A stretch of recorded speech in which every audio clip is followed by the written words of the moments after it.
This is CNN. From Washington, Crossfire. On the left, Mike Kinsley. On the right, Pat Buchanan. Tonight, the clock is ticking. In the Crossfire, former Assistant Secretary of Defense Frank Gaffney, and in San Francisco, former National Security Council staff member Robert Hunter. Good evening and welcome to Crossfire. 6 U.S. aircraft carriers with 450 planes are moving into the Red Sea, the Arabian Sea, and the Persian Gulf tonight to be prepared to launch U.S. airstrikes against Iraq and Kuwait when the deadline passes less than 30 hours from now. The White House mood is somber and fatalistic, with officials saying diplomacy, quote, is at a dead end. But the French foreign minister is reportedly headed for Baghdad tomorrow in a last mission for peace. However, Sunday's bloody crackdown in Lithuania has set back relations between Mr. Bush and his Soviet partner in the Gulf coalition. Mr. Gorbachev says he did not order the violence, but he has yet to condemn it. And the White House is saying now the February summit in Moscow may be off.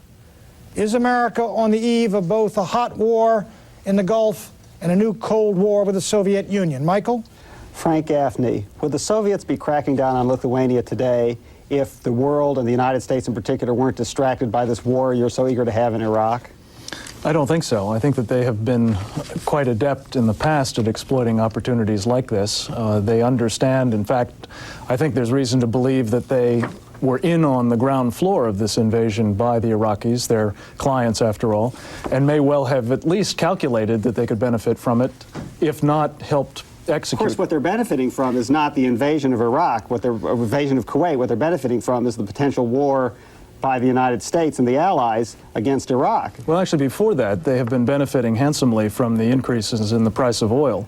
And I think that they are benefiting massively from the perception in the United States and more broadly around the world that they're being good scouts on the Gulf crisis to get aid and trade from the West. Just to get your position on the record, you're saying that that perception is completely wrong, that the Soviets actually encouraged Saddam to invade Kuwait, and has been on the opposite side, that this alleged alliance is just a farce. You actually say that? They're playing a much more skillful game than that, Mike. I think that they are playing a double game, in fact. They are performing due diligence to the United States where they have to, the UN resolutions being a classic example, but they are also determined to try to maintain a vital strategic relationship with Saddam Hussein, not the least because it's good business for them. Bob Hunter, just a minute ago, we started picking up reports out of Latvia that there's activity there by Soviet troops as well. We don't have the extent of it or anything. That's after the smashdown in Lithuania on Sunday. Is our old friend Gorbachev using the Gulf crisis as political cover to smash these independence movements? I don't know whether he's using it for political cover. After all, it's not working because you guys are in there and everybody else is. But it's clear that he is indeed trying to reassert authority. This is a new Gorbachev. He's moved to the right. He's clearly decided that it's more important for him to reassert control, please the military and the like, than it is to have the kind of relationship with us that a lot of people thought was building. All right, well, let's wait a minute here, Bob. He's already got almost most of this $1 billion in food credits. Apparently, he's already taken and spent, and he's getting some $300 million in export-import credits, which he's going to use. But the United States is moving now to cut back on credits and aids. One more smashdown, and the Europeans said they will too. What kind of future is in it for Gorbachev's Soviet Union if he succeeds, say, in smashing Latvia as well as Lithuania, and then his aid, credits, technology, and all the rest are cut off? I think this leads to what Michael was saying before. Here we are looking towards a war in the Persian Gulf that a lot of us think we don't have to have, and we've been ignoring the strategically critical things that are happening in the Soviet Union. There was a basic bargain struck. The Soviet Union would retreat strategically and have access to the Western economies. Right now, that's in jeopardy because, frankly, if indeed this kind of thing continues, we're not going to be able to help that economy. The Europeans at some point are going to have to face up to that too, and Gorbachev's going to find that he has a lot less than he thought he was going to at the beginning. Bob Hunter, the United States has been less than, I think, stalwart in supporting Lithuania and the Baltic republics. We've tried to get along with Gorbachev. He was our partner in the Gulf, our partner in the New World Order. Is it time to drop that game and maybe recognize Lithuania as an independent country and stand up where the Republican Party said should be standing a long time? I think we got to decide what it is we want out of the Soviet Union in exchange for this relationship they have for the West. Do we want them to help us prosecute a war, or at least stand aloof from a war on the Persian Gulf? Do we want them to behave in Lithuania? Do we want them to retreat from Central Europe? Do we want them to have progress at home so they'll be open and be less militant abroad? I don't think we can get it all. Frankly, I would forget about the war option if it were in my judgment, and I'd come in hard on them with regard to they have to behave towards the people in their own territory if they're going to be able to have any support for the West. Yeah, well, this is the time I think we got to excuse me, Bob. That's easy for Bob to say because Bob is, of course, against the war in the Middle East and in favor of coming down hard on Lithuania. You are, of course, in favor of both. Now, that puts you in an odd position. Pat says we've been less than stalwart in coming to the defense of Lithuania. Isn't the reason for that we are committed to maintaining Soviet support for our goals against Iraq? No, it's classic understatement on Pat's part. The truth of the matter is we've been less than stalwart on resisting totalitarian oppression wherever it breaks out. Under this administration, whether it's China, whether it's Saddam Hussein in Iraq, whether it's Hafez al-Assad in Syria, and Gorbachev in particular in the Soviet Union, we have been going along to get along. And I believe that it may be the case that Bob hasn't been watching the strategically important stuff going on in the Soviet Union. We certainly have been, and my own feeling is that we ought to be looking very hard at what's been going down just in the past few weeks. $1 billion in credits, taxpayer-subsidized credits have been provided to the Soviet Union even as the crackdown's been going forward. I think this amounts to perhaps ag scam with just in the past few days $900 million or so shoved out the door before people start saying, wait a minute, what are we doing here? Well, let's stop and ask, wait a minute. Let's compare Lithuania and Kuwait. You know, both of them were occupied by force. Lithuania has something resembling a democratic government, which is more than you could say about Kuwait.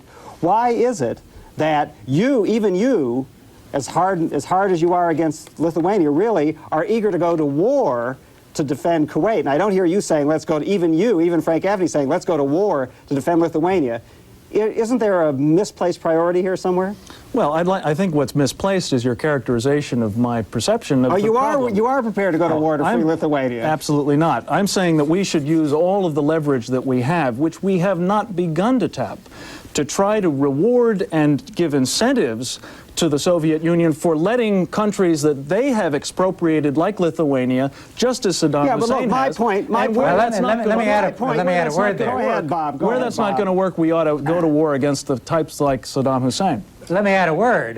Despite what Frank says, some of us were watching the strategic problem in Central Europe and the Soviet Union who wanted us to use incentives and leverage there. While I've been watching you, Frank, on television, you've been concerned about getting somebody in to help us prosecute a war in the Persian Gulf. What's your choice? I would choose, let's use it on Lithuania, and frankly, let's have that siege work on this little petty dictator, Saddam Hussein. I would reverse it. I think we ought to use the military force where it can be decisive in eliminating one very serious threat to our long-term interests and stability in the Persian Gulf. Saddam Hussein, military forces are applicable there, and we should be using economic leverage where it can have a very decisive effect in the Soviet Union.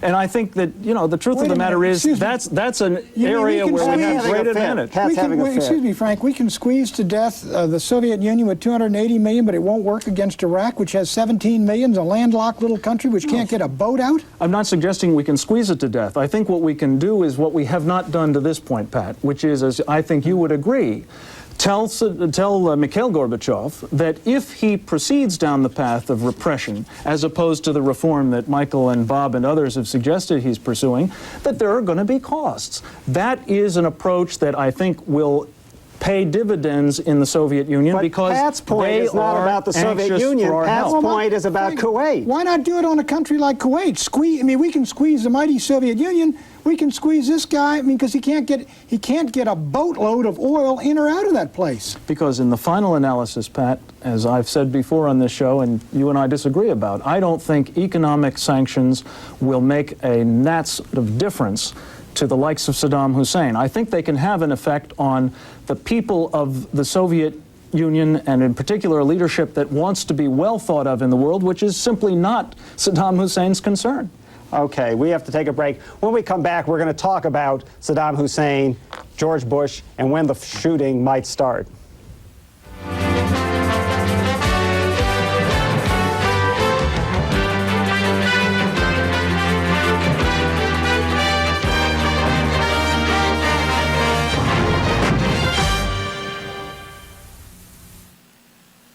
Crossfire is brought to you by Ford and your Ford dealer. Have you driven a Ford lately? And by GE. From satellites to medical systems, we bring good things to life. When it was first introduced, Ford Taurus became a tremendous success. Naturally, this made Taurus a target for the competition. But while they've been taking aim, we've been making Taurus even better, with improvements in ride, handling, and performance, and safety advances like a driver's airbag and anti-lock brakes. Because everybody knows it's much harder to hit a moving target. Have you driven a Ford lately? Imagine your refrigerator with bigger door shelves for bigger bottles, with leftovers left in quick-serve trays for leftover space, more space, nearly 27 cubic feet, and a door in the door for things you use more. Imagine GE's Space Center 27.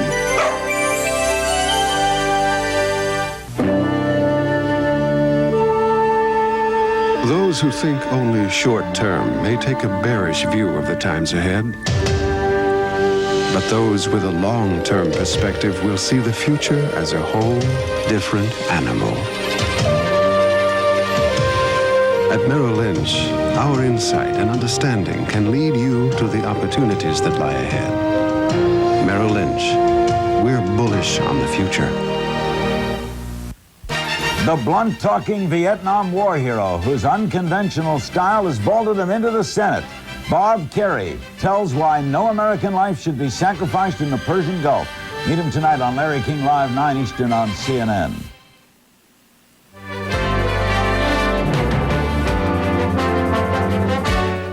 Welcome back to Crossfire. A Soviet military crackdown in Lithuania and the ever greater certainty that the U.S. will be at war in the Mideast within a few days. Other than that, not much is going on. We're talking with two old friends. Robert Hunter of the Center for Strategic and International Studies was the Director of Middle East Affairs on the National Security Council under President Carter. Frank Gaffney of the Center for Security Policy was Deputy Assistant Secretary of Defense under President Reagan.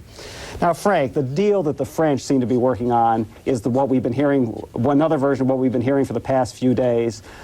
Saddam pulls out of Kuwait in exchange for some promise, however vague, of an international peace conference to settle all outstanding issues, including, of course, the Palestinians. Now, how can George Bush turn down that offer if it comes? How can he honestly say, I'm going to go to war, I'm going to risk the lives, not risk, actually destroy the lives of untold numbers of people because I don't want to sit down at a peace conference? Well, I don't think he can. And in point of fact, he said he wants to do that too. This is the point of convergence, ironically enough, between Saddam Hussein, George Bush, Mikhail Gorbachev, Francois Mitterrand. Everyone but Frank Gaffney. Everybody but me and the Israelis who recognize that that is an imminent threat to the security of their country. So are you saying that the only reason not to do it is because the Israelis are concerned about it? No, I think because our interests in the Middle East are very much tied to the security of Israel, then it's not in our interest either. But it's explain to us why. Just explain to us so that people can understand why we should have a war rather than sit down at a peace conference, because it is very hard to understand. Well, but that's not the point at all. If we go along with the Dumas proposal, which is just the latest variation on the theme, we will be saying to Saddam Hussein, we will not attack your country, you will not have to pay war reparations, you will not be tried as a war criminal, you will be given an opportunity to get through negotiations the territorial concessions and oil concessions that you went to war for. In short, we will lionize you in the eyes of the Arab world. We will reward you handsomely for making what will be, I submit to you, a very brief tactical retreat from Kuwait. And at the end of the day, this really isn't about who holds title to Kuwait. This is about the threat that Saddam Hussein poses to the region, to our interests there, which are only partly related to Israel. Bob Hunter, if, the French are still pushing it. Our ambassador up at the UN is saying basically no dice this evening, but the French are still pushing this idea of a peace conference. Would it be worthwhile if Saddam Hussein said, I will get out of Kuwait if I am promised a peace conference on all the problems of the Middle East, Kuwait as well as Palestine included? Would you recommend that President Bush say, well, I will not veto that peace conference, or do you think he should say, no deal, I would veto the peace conference, that is linkage, no deal? Well, I'll tell you, I happen to agree that he should accept it, and I'll tell you he would accept it. Right now, Thomas Pickering, our ambassador at the UN, has to say no dice because there's nothing on the table. What we have to have at this point, maybe we should have done something else, I think we should have, but at this point, the United States has to get something out of Saddam Hussein that in effect says, I don't own Kuwait, I'm going to retreat. If he does that, who cares about an international peace conference? It's already accepted. We accepted it up at the UN. We're going to stand firm with Israel on protecting its interests. The Soviets are playing a different game. You know, you're not going to be able to justify to the world, to the American people, having people die just because you didn't want to sit down and talk about it. Well, that is the one issue on which 62% of the American people will concede to Saddam Hussein that peace conference rather than go to war. But let me ask you this. Sure. Are we not beyond that? What we're getting out of Iraq is belligerence, hawkish talk, preparation for war. Is it not too late to stitch together that kind of arrangement and for Saddam Hussein to come out publicly and say, I'm going to vacate Kuwait by, say, the 16th, which is Wednesday?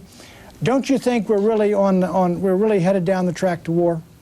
I think right now, unless he moves, we're headed definitely towards war. But if sometime in the next 30 hours he says, okay, I concede that I'm going to have to get out, I'm going to start moving, now here are the other things I want, I don't think the president could sustain a war in those circumstances. But it's got to be real. Come on, it can't be a fake. Okay, well, let me ask you this. If Saddam Hussein doesn't do that by the morning of the 16th, at what point do you think, knowing the president, having worked in the White House, knowing the coalition problems he's got and the narrowness of his victory, how quickly do you think the president will order airstrikes after midnight tomorrow night? I think they will order them as fast as they possibly can. Some people say you have to wait for Friday because it's a holy day out there. I think it might go faster because if Saddam Hussein knows a war is going to happen, he's going to use them rather than lose them. And I would not be at all surprised if he would preempt against Israel. You mean you think that Saddam Hussein's going to fire the missiles first? He might, because that might be the only chance to use them. I would worry about a preemption against Israel. Why wouldn't he do that, Frank? That seems like a sensible thing to do in his position. Why wouldn't he use them rather than lose them? He's Saddam Hussein? He's Saddam Hussein. I think he may very well do that. And that's one of the reasons why I think that the man has to be neutralized as a military power and eliminated as a political threat. He's perfectly capable of doing it now in the face of sure destruction. You can only imagine how likely it is that he will do it when we're out of the Gulf, when he's got more ballistic missiles and nuclear weapons on top. So as far as you're concerned, forget the International Peace Conference. If Saddam Hussein said tomorrow, I accept all these UN resolutions, I'll pull out of Kuwait, no questions asked, you're still not satisfied. You still think we ought to go to war against him. I personally do have thought that from day one. The truth of the matter is this guy is a menace whether he's in Kuwait or not. If we let him get out of Kuwait for the time being and continue to be a menace, we're going to be back here very shortly describing, oh my God, what do we do now? We're going to be infinitely less in a position to deal with that threat then and facing, I'm afraid, a far more cataclysmic threat out of Saddam Hussein. I think that's bad strategy and bad politics. All right, we've been talking about how the war begins and when it begins, and when we come back, we're going to ask these gentlemen how they think the war should end, what should be America's war aims, when should we stop shooting?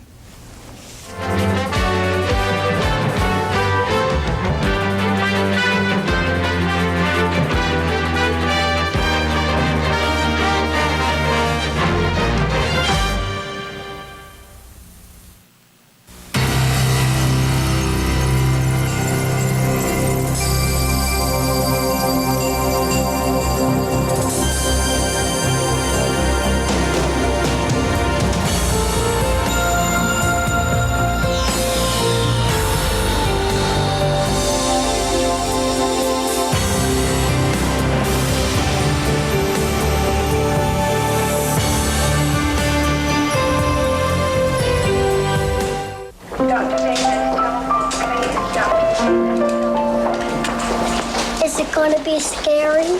There was a time when you had to prepare a child for exploratory surgery. Will you stay there with me? Calm his fears, soothe his anxieties. Mom, I want to go home. Come in. Comfort him when he imagined the worst. Can I bring Sam? Sure. Well, today it's a lot easier because the exploratory can be performed without a scalpel, without anesthesia, even without a hospital stay. If it's performed by the magnetic resonance imager developed by GE, a remarkably simple way to give doctors a clear picture of problems that could only be diagnosed before with conventional surgery. It's not serious. He'll be fine.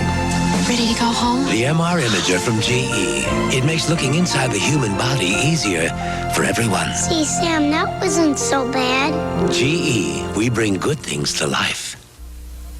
You know, you get so much more out of cold mornings when you've got energy. That's why I eat grape nuts. And I found a great new way to make it hot. Just pour your grape nut cereal, add milk, and microwave it for 1 minute. You've got this warm, hearty taste that feels so good, and a natural energy source to help keep you going. So, even if it's a cold morning, hot grape nuts helps make it a good one. Try it yourself. Hot or cold, breakfast with Post Grape Nuts helps keep you going strong all morning long.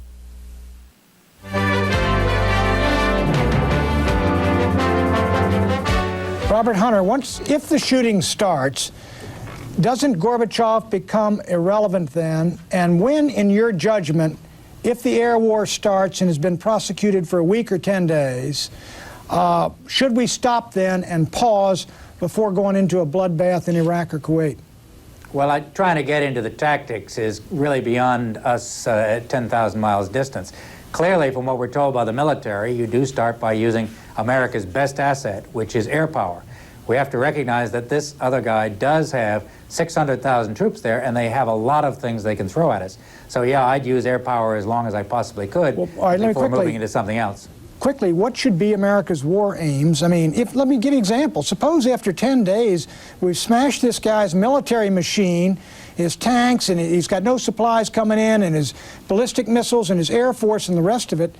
Is there any necessity then for us to immediately send a land army in Kuwait? Why not wait him out, rebuild our air ordnance, and come back with more airstrikes if he hadn't quit? If he hasn't come at us in a way that we have to respond, that is, come at us with his armor, or try to extend the war into Jordan, to Israel, or try to draw on Iran, sure, that's the wise thing to do. Though I must say that if we are going to go to war, I'd also want to go after his nuclears while I'm at it, his nuclear potential. Frank, we're running out of time. Last time you were on this program, you were talking much like Pat just now, saying an airstrike can achieve our objectives. Do you still think that? And what do you think George Bush thinks about that? I'm taking credit for converting Pat on this point. I think that the airstrikes can do the job. I think they can do it at a fraction of the cost to us and, importantly, to the Iraqi people as well. What do you think George Bush has in mind at this point? I think if he has to go to war, which I hope he feels he does, he will use the air option first, see how things stack up, and then, if necessary, use ground forces. But if we've taken care of the guns at the Iraqi soldiers in Kuwait's backs, I think we're going to see them moving out, and we're not going to have to worry about what we have at their front. Very quickly, one justification for this whole Kuwait business was that we were entering an age of a new world order where we and the Soviets were arm in arm. Now, I wonder, what does a guy like you think about that, especially in light of the events in Lithuania and Latvia today? I thought it was a crock when it was first advanced by the Bush administration. I think it's still a crock. Well, we're together on that one, I Frank. hope you agree. Well, I'm not saying. Thanks a lot, Frank Gaffney. Thank you out in San Francisco, Bob Hunter. Pat and I will be back in just a moment.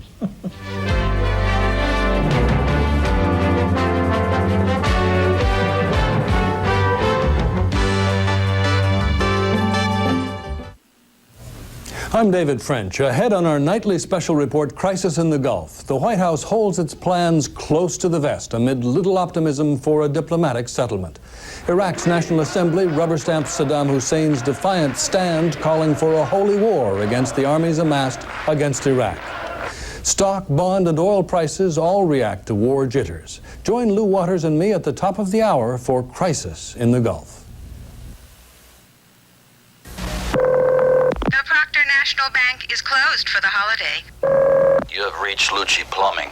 I am indisposed at the moment. Ever try to get help on a holiday or a weekend? It's nearly impossible, unless you're calling one very special number. GE Answer Center may help you. 24 hours a day, even holidays, GE's Answer Center is there. Whether you're thinking of buying a GE appliance or already own one. My son just put marbles in the ice maker. Don't worry, ma'am. The GE Answer Center never closes.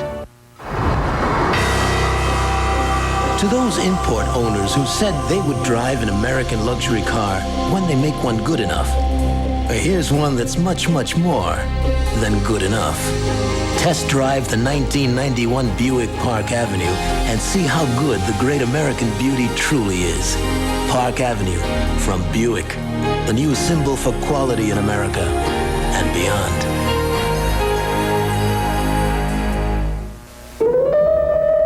Ever feel too clumsy some mornings to make a pot of coffee?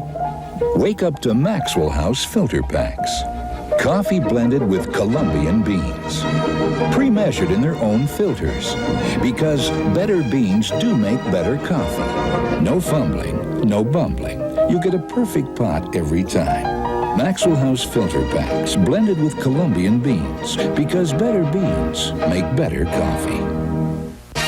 Tonight, they fought against Iraq for nearly a decade. What role will Iran play if war breaks out? Iranian Foreign Minister Ali Akbar Velayati in an extended interview. Crisis in the Gulf. Tonight, 8 Eastern on CNN. Well, what do you think, Pat? Lithuania and Kuwait, both occupied by force. One of them has something like a democratic government. That's Lithuania. The other one doesn't. One of them we're going to liberate by military force. The other one, their occupier is our ally. Well, it's just like Afghanistan. Why didn't we go to war against Afghanistan against the Soviets when they invaded and raped and marauded in that country for 8 years? Because the Soviet Union is a nuclear power, Michael, and you cannot push it around. I'm not in favor of invading to liberate Lithuania. I was making the opposite point. From the left, I'm Mike Kinsley. Good night for Crossfire. From the right, Pat Buchanan. Join us tomorrow night when Al Haig and Jesse Jackson discuss war in the Gulf 6 hours before the deadline arrives.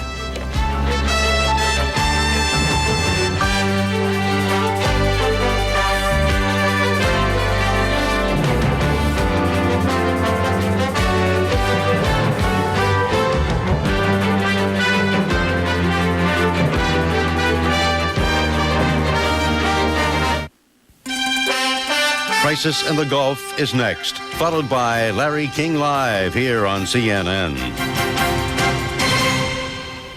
Heritage has a great new offer you just won't believe. Right now, you can get 2 for 1 on premium channels. That means you can buy one and get one free through July 1st. Or buy 2, get 2 free. Choose from HBO, Showtime, Disney, Cinemax, the Movie Channel, Playboy, or Sports Channel. It's unbelievable. So hurry, offer ends soon. Call Heritage today.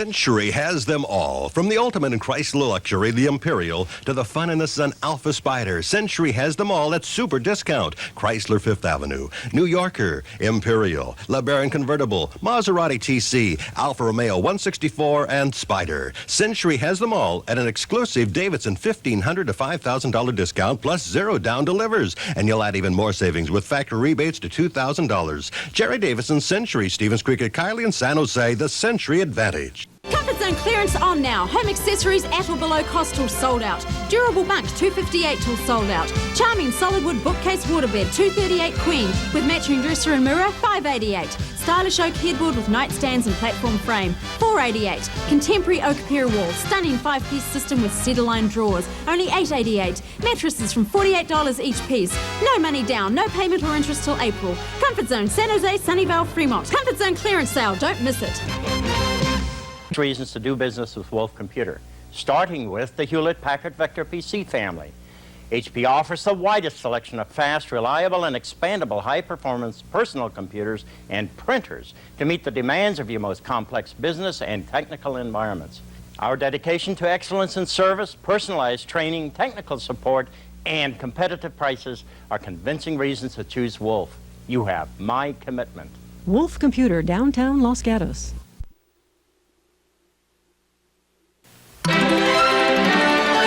This is CNN.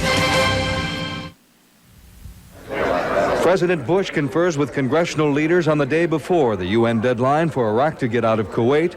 Unless Baghdad blinks, administration sources say the president may order an attack against Iraq by the end of this week. Iraq's rubber-stamped parliament endorses a holy war against the U.S. and its allies. Privately, one Iraqi official says Baghdad has a problem dealing with the UN deadline, and that's hanging up a pullout from Kuwait. UN Secretary General Javier Perez de Cuellar is set to brief the Security Council on his failed peace mission to Baghdad, but France is proposing still another diplomatic drive. And Iraq's ambassador to the UN says the French plan seems promising. But I believe this time there's a lot of people in a very important position acting seriously to avoid the war. I'm Lou Waters at CNN Center in Atlanta. And in Washington, I'm David French in for Bernard Shaw. This is our nightly special report, Crisis in the Gulf.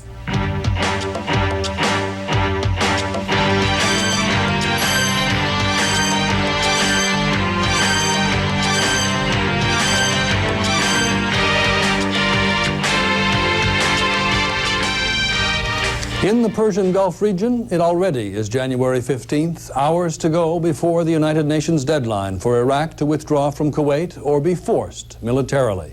President Bush conferred with congressional leaders and diplomats Monday, but officials say hopes for diplomacy have reached a dead end.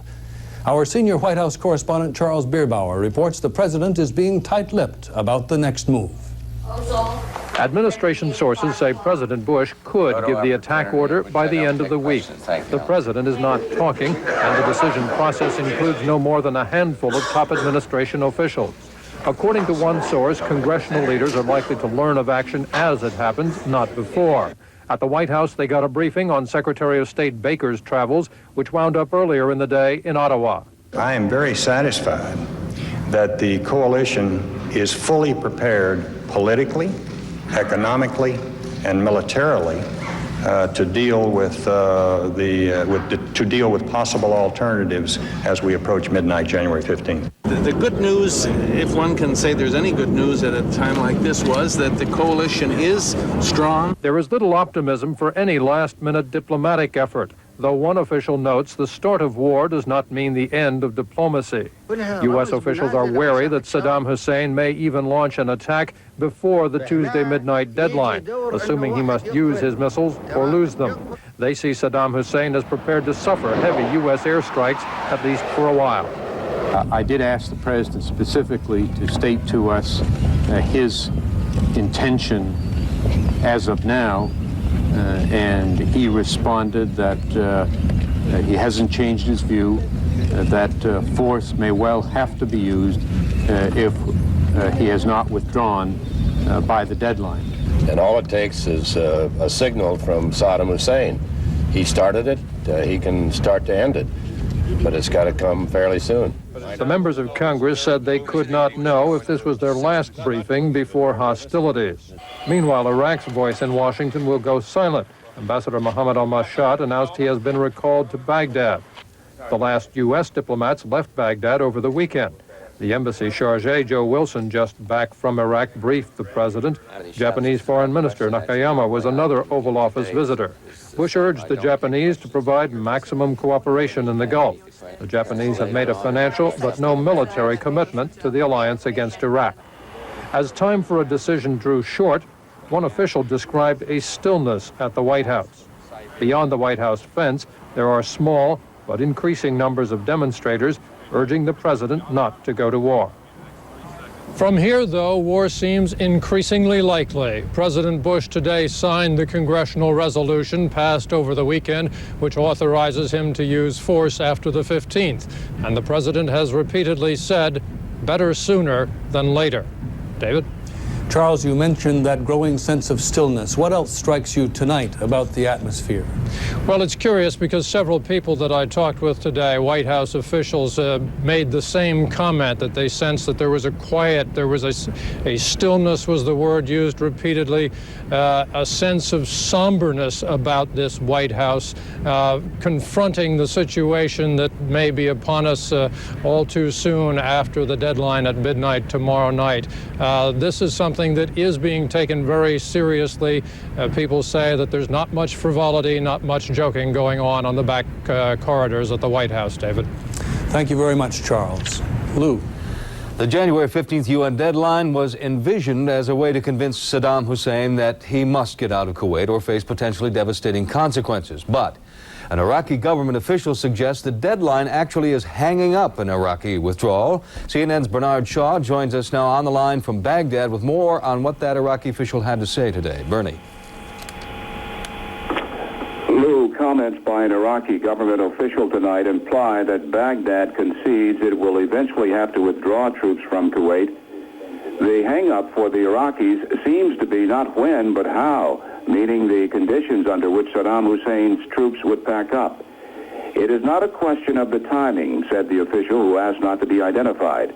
The problem, he said, is the concept of dealing with a deadline. Repeatedly, Iraq has rejected out of hand demands that it withdraw unconditionally and immediately. That was the thrust, as you know, of the first of 12 resolutions passed by the United Nations Security Council following Iraq's August 2nd invasion of Kuwait last year.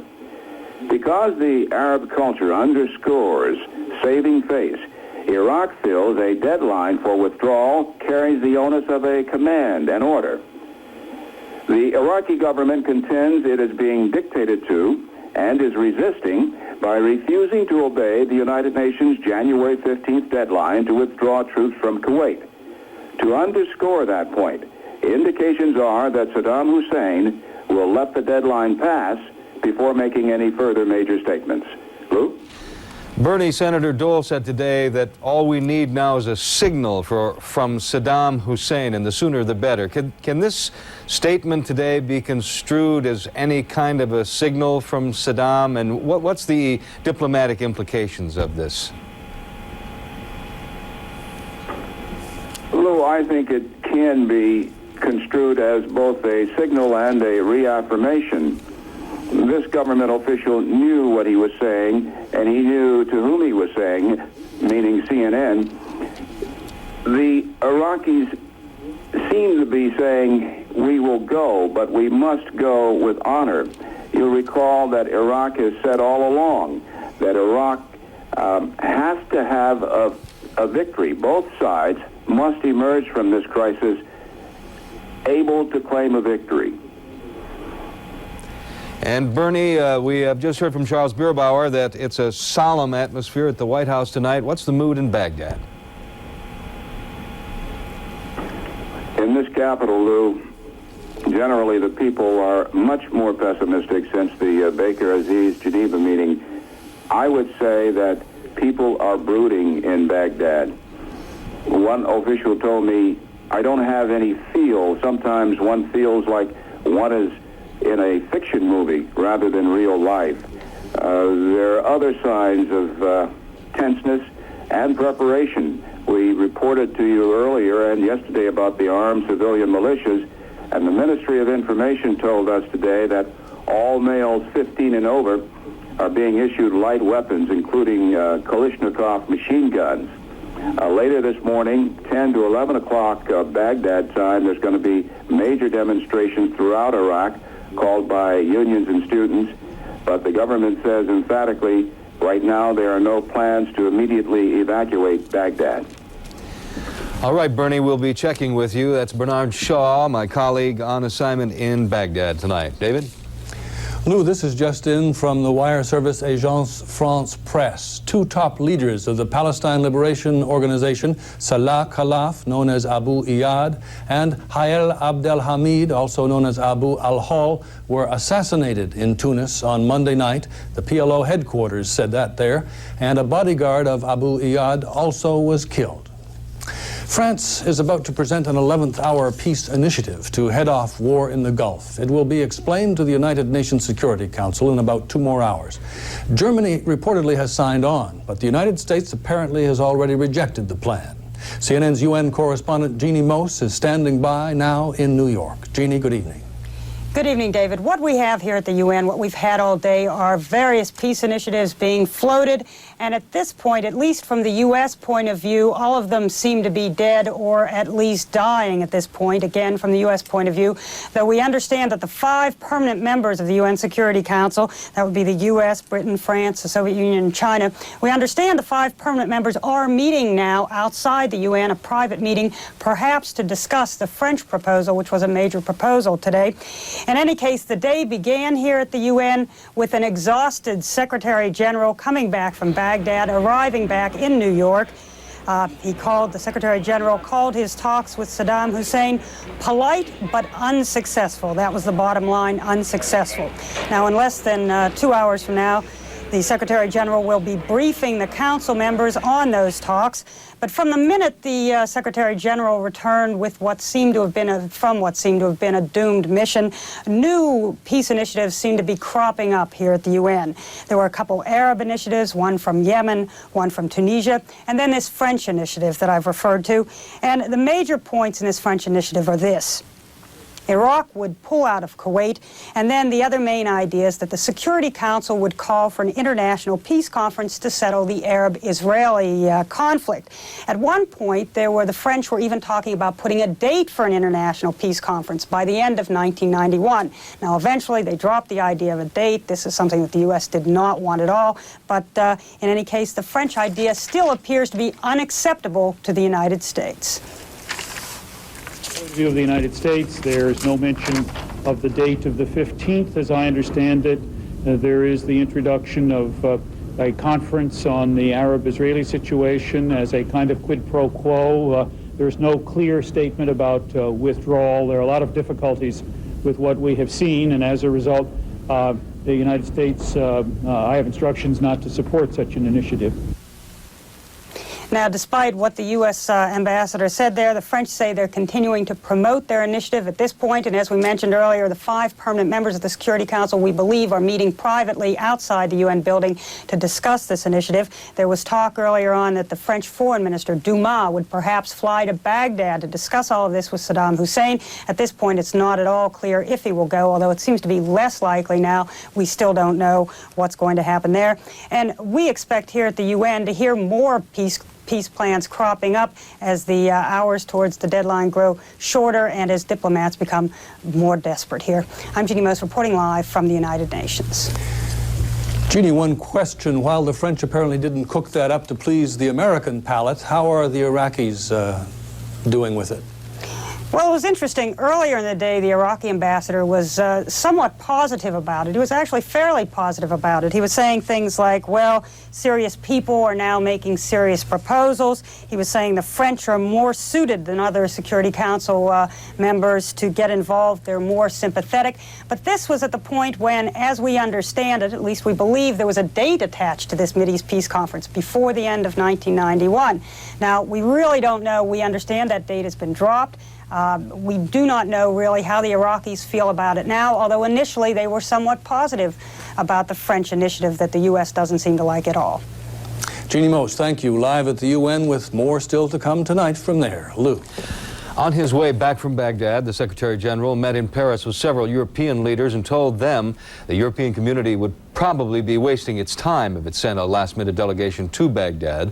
The EC ministers had been considering the idea, but during a meeting today in Brussels, they canceled all plans to diplomatically deal with Baghdad on the Secretary General's advice. However, the EC ministers did call on Arab nations and organizations to step up their diplomatic efforts. The EC's current chairman, Jacques Pols of Luxembourg, announced he would meet with PLO leader Yasser Arafat and asked Arafat to put pressure on Saddam. Still ahead, Saddam Hussein writes an open letter to Saudi Arabia's King Fahd. Allied troops in the desert begin counting down the hours. More ships. Want to get over with, get home as soon as possible. More ships, more planes, more troops. The Pentagon makes its final preparations for battle. And Israel runs civil defense drills with the realization that Saddam soon could make good with his threats.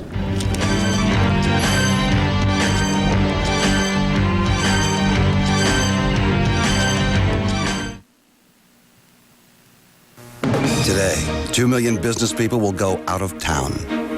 Some of you will be carrying SkyTel's nationwide pagers with voicemail.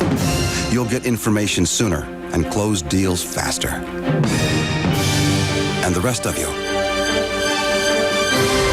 lots of luck. SkyTel, that great communication system in the sky. For more information, call 1-800-456-all-threes.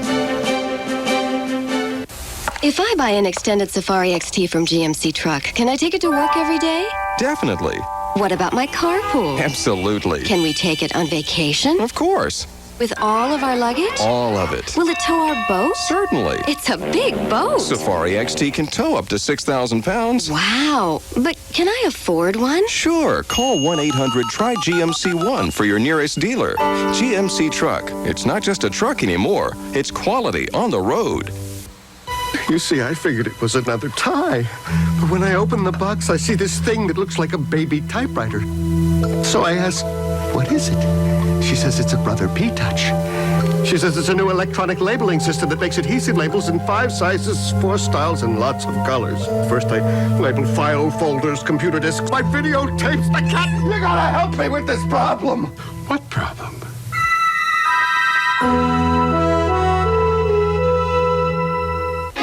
Pip Printing suggests that before choosing a printer for your company, you take a moment to check their references.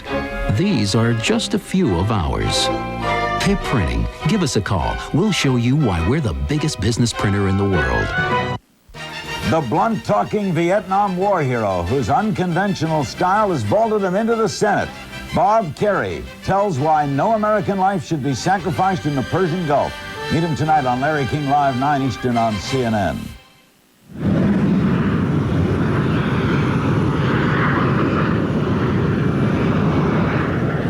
Iraq's parliament stands behind its leader, Saddam Hussein. The National Assembly unanimously voted Monday to, quote, give Saddam Hussein the full authority necessary to maintain Iraq's and the Arab nation's rights and dignity. With more, CNN's Peter Arnett in Baghdad. They've cheered Saddam Hussein along the last steps to war in the Gulf. His National Assembly unanimously backing the Iraqi president's defiant stand in Kuwait. In a display of patriotic militancy, the Assembly encouraged Saddam Hussein to launch a holy war against the vast multinational force deployed in the Gulf, even as the Iraqi president acknowledged the formidable capabilities of the land and sea armada opposing him. In an attempt to even the odds, Saddam Hussein wrote an open letter to Saudi Arabian leader King Fahd, broadcast over Iraqi television.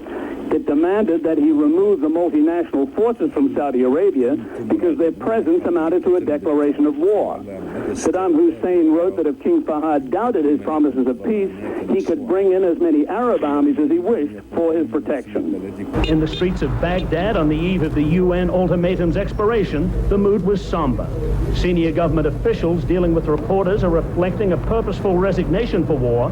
Enthusiasm previously expressed on the streets is being replaced by a concern for the consequences as January 15 arrives.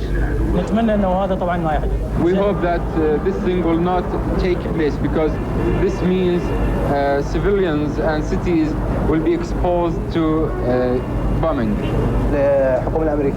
It will be shame on American government to raid civilians and cities. But as Iraqis prepared as best they could to defend their property, should President Bush order military action to free Kuwait, yet another series of last-minute 11th-hour peace initiatives were being initiated. One was by a Yemeni delegation that met with Saddam Hussein. The several-point peace proposal recommended the use of United Nations teams in Kuwait to supervise a withdrawal of all forces from the region. But any United Nations role seems dashed for the total failure of Secretary General Javier Perez de Cuellar's weekend visit. Another arrival was the vice chairman of the Liberation Revolutionary Council, who warned of war's consequences. War is not going to be a picnic. We are warning of the consequences of war. And Kuwait is not going to be as easy as Grenada for the United States. Government television showed more civil defense films to further prepare the population. Iraq has complained that international sanctions imposed by the world community have undermined health care in the nation, presumably weakening its capabilities of handling the large number of casualties expected in a war. This was borne out by 2 American physicians from a human rights organization who have just completed a visit to Baghdad. So that what we feel is that we have a double problem here. An inability to cope with a tremendous impending disaster if there is war in this area. And added to that is this problem with the ordinary types of diseases from which children die. There are Middle East experts who believe that Saddam Hussein is a consummate gambler who will eventually reveal his cards and pull back from the brink. But in the rainy gloom of Iraq, it's easy to believe that Saddam Hussein's real game is war and that the region will soon be plunged into conflict. Peter Arnett, CNN, Baghdad. Should the U.S.-led multinational force attack Iraq? A former Assistant Defense Secretary and Vermont senior senator address that issue when we come back.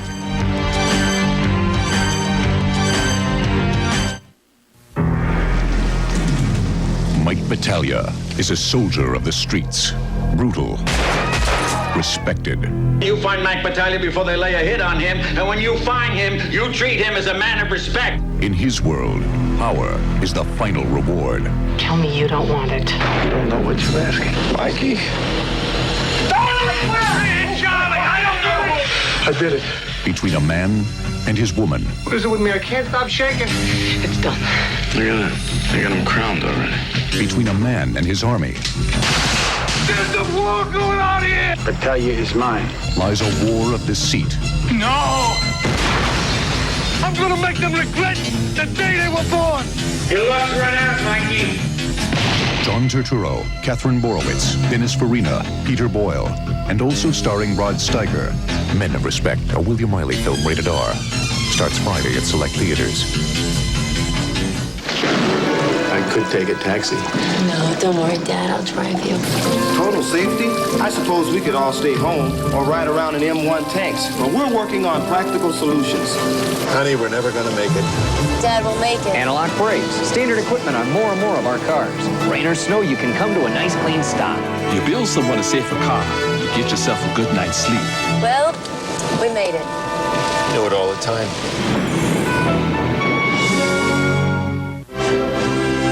In American business, there is an award bestowed each year upon a select group of companies. Among the 10 recipients this year, AT&T. The award? The San Francisco Examiner's Golden Turkey for the worst advertising of 1990. We at MCI are glad to have this opportunity to give wider publicity for this award.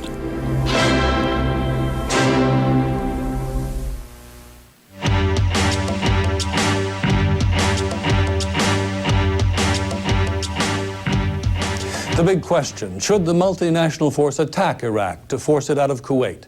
Joining us to discuss the issue is Senator Patrick Leahy, Democrat from Vermont, who believes that war is not justified, and Richard Pearl, Assistant Defense Secretary in the Reagan administration, who believes military force is necessary to remove Iraq from Kuwait. Starting with Senator Leahy, who was with that group at the White House meeting with the Commander-in-Chief. Sir, I know you wanted sanctions and you didn't get them. What now for you?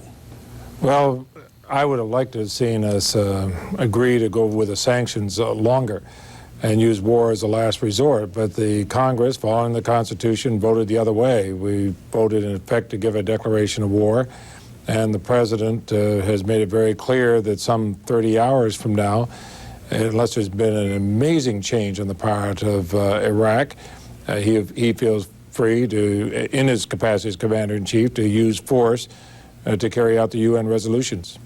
Mr. Pearl, is it your feeling that it's just too late for a diplomatic solution? You know the French are in motion, the foreign minister going to Baghdad tomorrow, but is it too late? Well, I always worry when the French try to help us out. In this case, I think there may be a diplomatic bubble in these last hours, but I think it will burst. Saddam Hussein has given no indication that he's prepared to relinquish territory that he's grabbed for his own aggrandizement. and I rather doubt that we can avert a war at this point.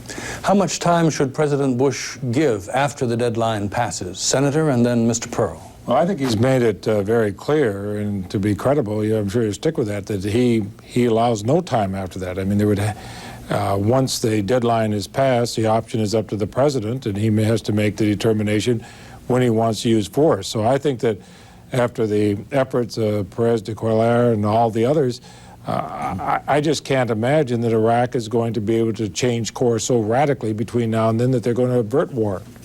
But are we talking hours, days, weeks? Of course, we don't know, but we're asking your feelings tonight, your educated judgments. No, I wouldn't even want to guess on that. That's going to have to be totally a military decision. It's going to go well beyond a political or policy decision. Mr. Pearl, Senator Leahy has said that the U.S. is carrying too much of the water, doing too much of the burden there, that it should be shared more equitably. What's your position? I agree entirely. I think the senator's right. The problem is we can't get others to do more by doing less ourselves, and we're in a situation where if we were to do less and become ineffective, unable to affect the situation, that would not in and of itself cause others to do what they should be doing. So we have little choice, I'm afraid, but to assume responsibilities in part because others simply refuse to do so. Senator Leahy, you heard Mr. Pearl say he didn't think much of a French effort. I should ask you about that. What do you think about the history of the French and the possibilities of success? I would be the most amazed person, I think, in Washington if that turns out to be successful. I think that the last best chance was when the Secretary General of the United Nations went there, seasoned diplomat, certainly carried the weight of the UN itself behind him. Following Secretary Baker's efforts, it came to naught. I take to heart what he said, that he's thoroughly discouraged. Mr. Pearl, Senator Leahy, is the American public holding together for this? We hear anti-war sentiment bubbling up, and I can't, from my position, gauge the severity of it. But some of you, you can. Certainly in the Senate, you feel the pressures. Talk a bit about that. Well, I think that, we have a divided Congress on this issue. But I think we also have a Congress where there was no glee on either side. Either those who voted for war, those who voted against it. And I think that the Congress, if we are going to have to go to war for the sake of the country, the sake of the men and women who are over there, are going to try to give as united a front as possible. Mr. Pearl, were you proud of your Senate? I think the Senate acquitted itself magnificently. I was in Istanbul watching it on CNN, as a matter of fact. It was serious, it was sober. This was not an easy decision for anyone. I think the Senate wrestled with a tough question and came to the right conclusion, and the public by and large supports it. The opinion polls have been extraordinarily resilient, and now that the decision is made, I think the country will rally around that decision. Former Assistant Secretary of Defense Richard Pearl, thank you very much. Senator Patrick Leahy, Democrat of Vermont. Always a pleasure to be with you both. Lou.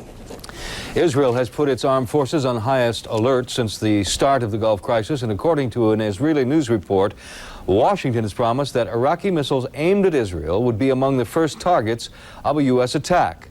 On this day before the deadline, the Tel Aviv airport was filled with people wanting to get out.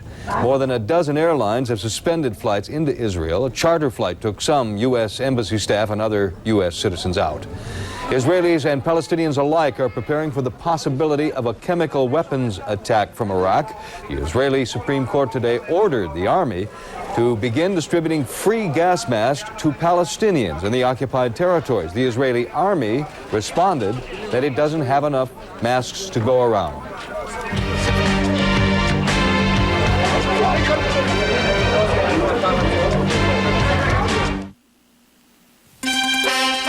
Next, Crisis in the Gulf continues, followed by Larry King Live here on CNN. It's almost game time. Henry's relaxed, but Jim is scrambling. Jim tries every 900 number. Plenty of losers and bills. Jim reads all the papers and gets what he pays for. Not much. Jim stays in the dark with out-of-date information from tout sheets. He needs what Henry already knows, that Danny Sheridan and Larry Norris give expert picks and analysis before every playoff game. Between the Lines, live from the Las Vegas Hilton, only on pay-per-view. Have you ever been caught in rush hour traffic? People honking, changing lanes. They remind me of people who get caught in a real jam in their finances, relationships, or work, stuck with no place to go. Did you know there is a way through? It's by slowing down and spending time with God. When you make God your destination, you won't be driven to follow the crowd, and you'll enjoy the journey a whole lot more. Brought to you by your friends at Bethel Church in San Jose.